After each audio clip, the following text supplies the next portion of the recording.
lot of red here, and that's all heat. So the weather forecast says it's about 30 degrees today, but you know what? It feels twice as hot. Weather is terrible, you know. It's hot, but there's no breeze. That's the problem. 非常的热。你家里有没有冷气？没啦，以我这样的一个身世是没有啦。开风扇。没有冷气，电很贵啦，每个月要负担大所以省啦，风扇吹就可以了嘛。Sometimes can change one day until two baju. Have to just walk only sweat. Cannot tahan lah because it's too hot. Oh. The baby also cannot tahan. Well then how? Just obey with it, yeah. The heat is hitting some of us harder. I'm going to show you how and why.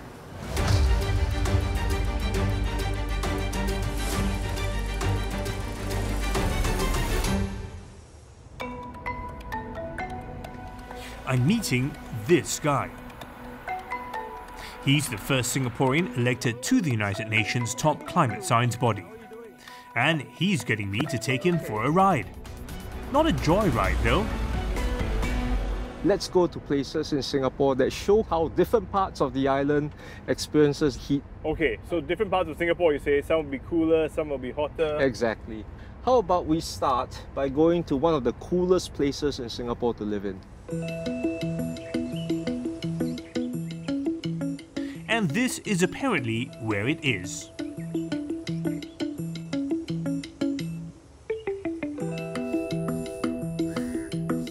If you look around, what do you see? There's space. There's Everything's space. a bit spread out. Space spread out, there's less concrete, there's less asphalt, more grass, large gardens like what you see around us. All around us we're surrounded by green.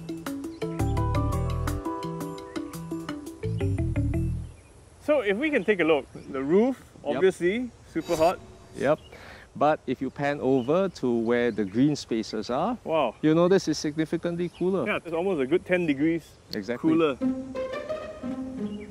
Generally in Singapore, any place that has much more green spaces, much low density development, it will be associated with cooler temperatures. There's more shade, less propensity to trap heat. So that helps to cool the environment substantially by more than 1.5 degrees. Where would be the areas with high heat? Let me show you. Okay.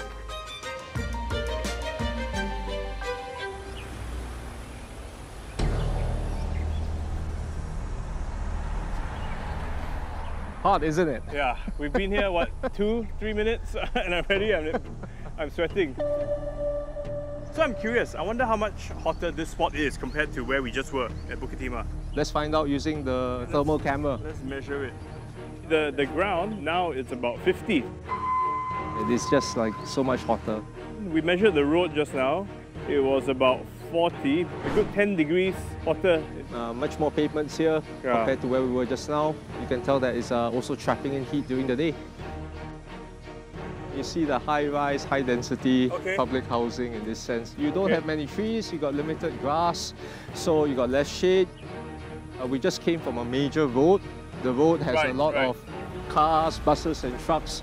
As it burns petrol and diesel, it emits a lot of waste heat. All the stored heat trapped within urban areas is irradiated out into the atmosphere, and it drives the temperatures up for this area a couple of degrees Celsius warmer than, let's say, Bukit Timah.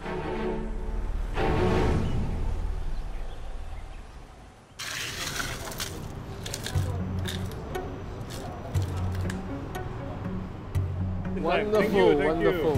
Thank you.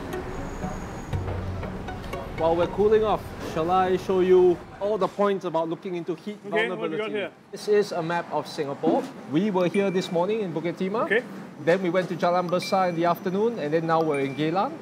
First map I want to show you is what it looks like right now in terms of the heat that we're facing in Singapore. Oh, wow. It looks a uniform orange and red, which are not very good colors. There's a whole hot island. Orange is about 29, red is about 30 degrees Celsius. You can see that some parts in the eastern part of Singapore are slightly hotter, together with Jurong as well.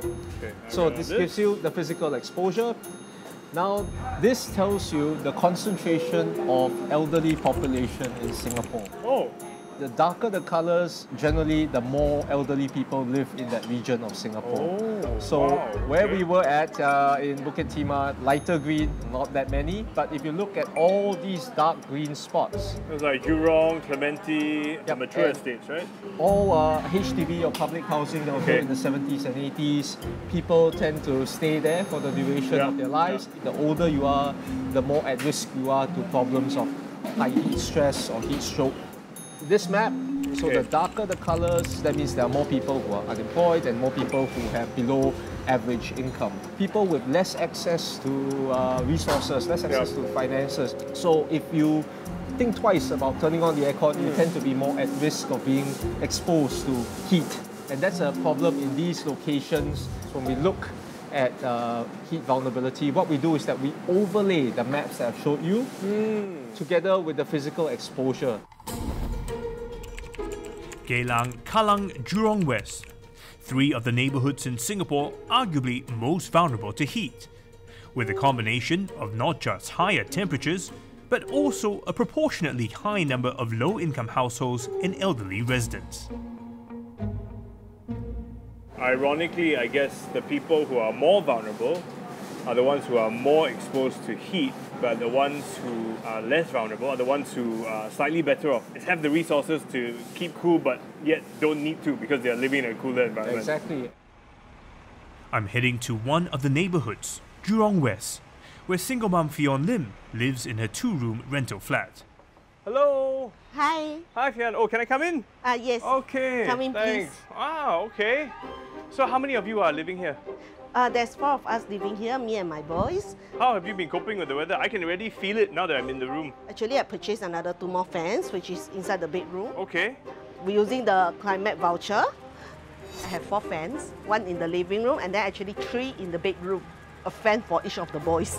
Also, there was only 1 fan last time. Yeah, then sometimes my eldest will want to be in the living room doing drawing. Then he will say, Mom, can I have the fan, please? Oh, yeah. You're going to share the fan, not Yes. enough fans. Then we are like, no, we are sweating Okay, inside the room. okay. So on top of that, actually, we have an ice bag that my son is currently An using. ice bag? Yes, we'll put this bag inside the freezer. So when he feels that it's too hot, he will use this to cool down. Sometimes my boys will tend to be topless because of the hot weather. They will say, Mom, I don't want to wear my shirt, I'm sweating. Yeah, even in here talking to you now, I'm also sweating. We're both perspiring, right? Yeah, you see. I know. So what else have you thought of doing? I've been trying to get an aircon through my social worker. Are you afraid that once you have the aircon, then your electricity bill will become quite high? Getting in the aircon is only solely for the purpose of hoping that my boys can rest properly. Fion and her boys are struggling with record temperatures in Singapore, and they can't afford to install air conditioning. So I'm bringing in an all-star team to see if we can help Fion and her family beat the heat in more sustainable ways.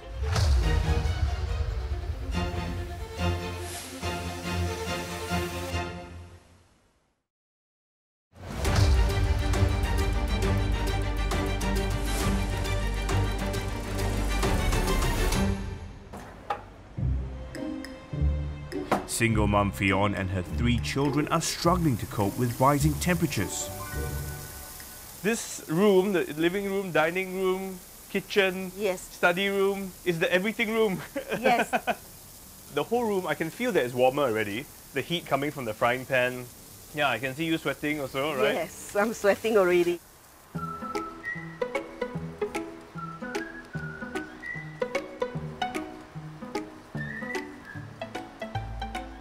You know, outdoor is cooler, you can go for a walk or even shopping centre. So why not go there more often? The nearest is the Jurong Point, yeah. But with their squabbling, I will have a headache bringing them out. And how many times do you guys shower every day? Sometimes 4 times. 4 times, Sometimes when you sweat, I tend to get itchy easily. This part, my neck, that time my the chest. How long have you had this? A few years. Okay. But it's worse when you are feeling hot. Yes. Then what do you do? Sometimes I try my best not to sweat, but it's hard not to sweat. Okay. And sometimes I will apply the cream. My eldest and my youngest, they have eczema because of the sweat. At night, my boys will complain that it's too hot for them to fall asleep, especially my eldest. Due to the itchiness, he will wake up in the middle of the night. Boys, time to sleep.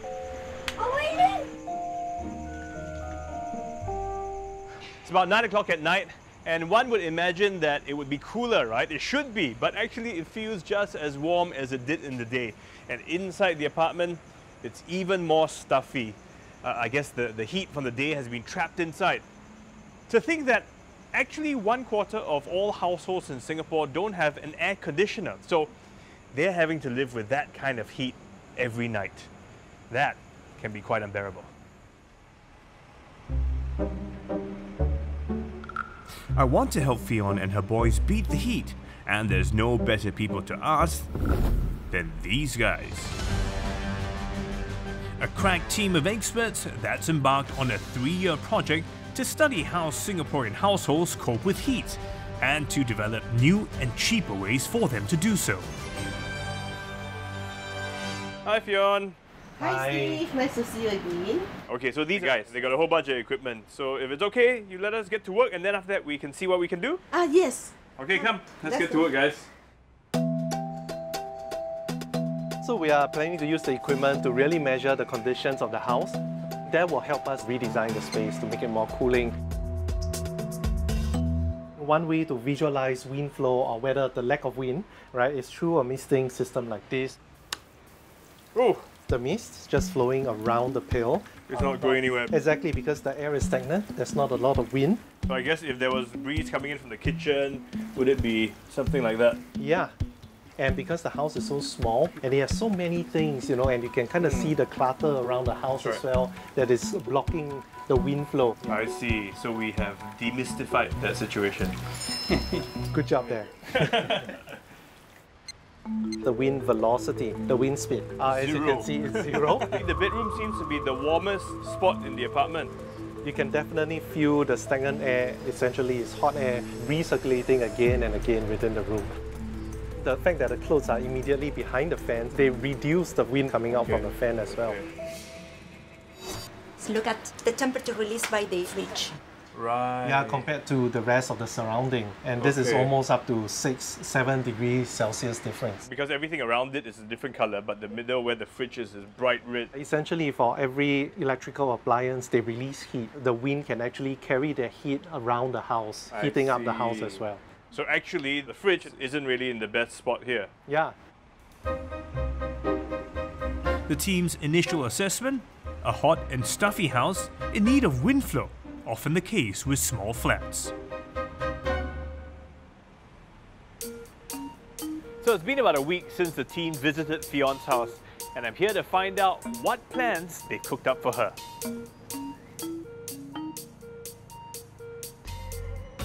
What are some of the solutions we have? So I think first and foremost, they have to declutter the homes. We see a lot of things stored at different parts of the home. Perhaps a wardrobe could be installed also. Not only tidy up the place, but to promote wind flow.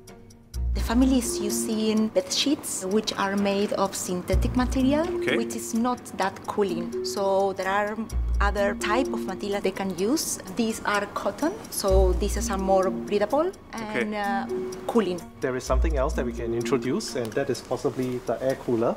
And with this solution, you can easily bring the temperatures down at least 2 to 3 degrees Celsius.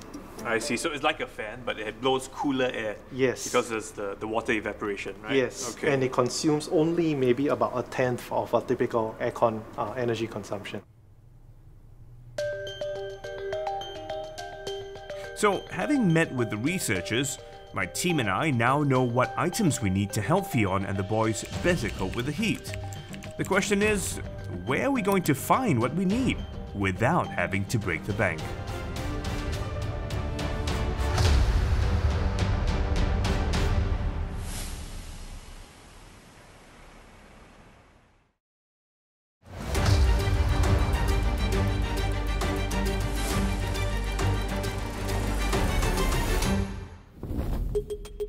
My team and I found a local digital platform to help us source for the items we need to help cool down Fionn's home.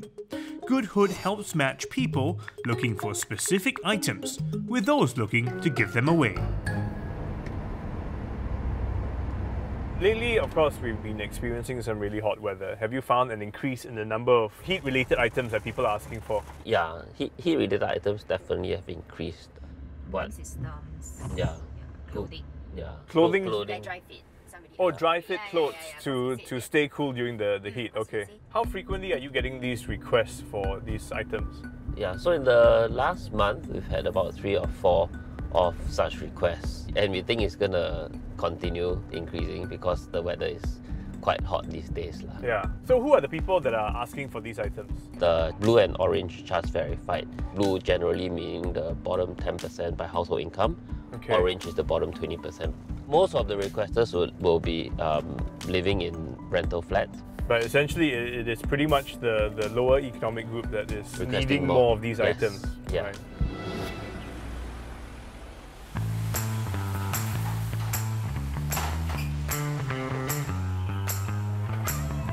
So these are the items that donors have given. So this is a cotton bed sheet, air cooler and a foldable mattress. Fionn and the boys will be out of the house for the rest of the day, which means it's time to get started. First things first, giving the house a good clean. And moving stuff out of the way so that the wind can flow freely.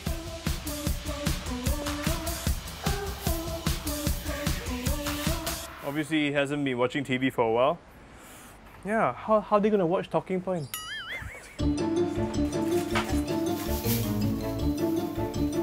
Next, moving the heat sources and hotspots, that's your electrical appliances, further away from the bedroom. Take a look.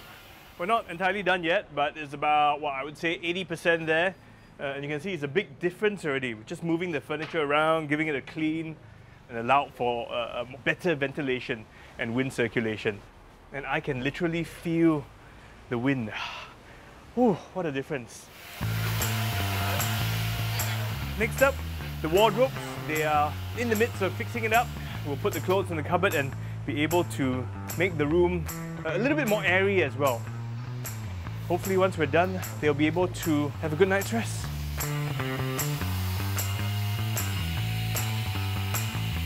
Removing the fans next to the windows, so they can better draw in and circulate fresh air. Air cooler in the bedroom. A change of bed sheets from the synthetic ones to cotton sheets, which are more breathable and cooler. And a new foldable mattress, again to open up the area for more air circulation. We're also adding these blinds so that the family can still have their privacy, but now with a side of ventilation. After a good 10 hours,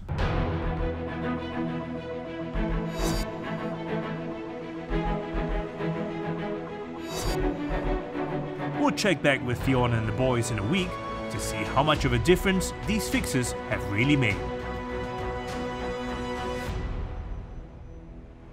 But you know what? Beyond just one household, I wonder what's being done to cool down Singapore as a whole. I'm spending my day with Singapore's town planners, starting in another one of the country's hotter areas. We are doing a pilot right here in Tampines to test out the effectiveness of a cool coating paint. Cool coating paint, what is that? It's a type of paint that will reflect the heat from the sun. So the building will absorb less heat during the day and emits less heat at night. On a sunny day, blocks painted with these paints could be up to 2 degrees cooler compared to those painted with regular coats. Is this going to be done for all HDB blocks whenever they are repainted? Oh no, we are doing a pilot for 130 blocks. We have painted about 60 blocks. We are scheduled to end this pilot by end of 2024. Okay, so basically if this pilot is successful, eventually all HDB flats when they are repainted could have this cool coat paint being used. Correct. There's more. For future towns, there's this. It's a modeling tool And these tools actually enable all planners, architects and engineers to simulate the various environmental parameters and their combined effect on development. This is the design that we have developed for North Shore District. And we try to design the buildings in certain arrangement that helps the wind to penetrate easily into the whole district. Okay. Yeah. So with all of this, it means you can actually plan almost everything before you actually build the structure itself. Before we do the actual constructions, we can have this trial and error in the virtual world. This is the future of urban planning for Singapore. From the way the blocks were built, down to the number of trees, and where the shade hits the playground. These were designed with the modelling tool to maximise cooling down this neighbourhood. It's been 2 weeks since we tried to help single mum Fionn and her family beat the heat. Hello! Hi. And I brought the whole gang back with me. And I'm back with the team for one final visit. Yeah, now the reading is around 29.8 as compared to the previous time which was around 32 degrees Celsius. We are getting a good breeze of about 0.5 meters per second of wind. Previously, there was no wind at all, it was 0 meters per second, so this is a very, very good improvement. Which change do you think has been the best for you guys? I think the bedroom, it feels a lot less stuffy. Actually, my boys, they can sleep better at night. My boys love the bedsheet. Yes, it's comfortable. Yes. What about you, Austin? What do you like best? The blinds. Because the time when got too much heat, then we had to put the curtain upwards. Then with the blinds, then we got more privacy. Oh, but also you can still get some air coming in, right? Yes. Do you still feel like you need an aircon? Oh, definitely with the aircon will be better. So that the boys can have a better night's sleep. Yeah, sure. Fair enough.